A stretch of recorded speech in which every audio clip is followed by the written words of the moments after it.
श्री स्वामी समर्थ. तर बघा, यंदा होळी ही 13 मार्च 2025 गुरुवार या दिवशी आहे. होळी हा सण संपूर्ण भारतामध्ये अत्यंत उत्साहाने साजरा केला जातो. तर बघा, आपल्या घरामध्ये सुख समृद्धी यावी, त्याचबरोबर आपल्या घरातील सर्व वाईट बाधा दूर व्हाव्यात आणि आपल्या घरातील सर्व अडचणी दूर व्हाव्यात, यासाठी आपल्याला होळीच्या दिवशी होळीमध्ये काही वस्तू टाकायच्या आहेत.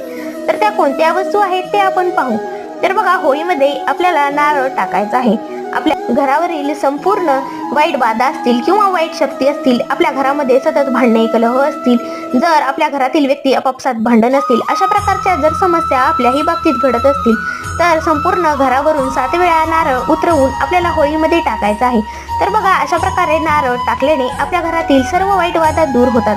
त्याचबरोबर आपल्या घरामध्ये सुख समृद्धी नांदावी, यासाठी आपल्याला गव्हाच्या लोंब्या सुद्धा टाकायच्या आहेत. यामुळे आपल्या घरामध्ये सुख समृद्धी नांदते.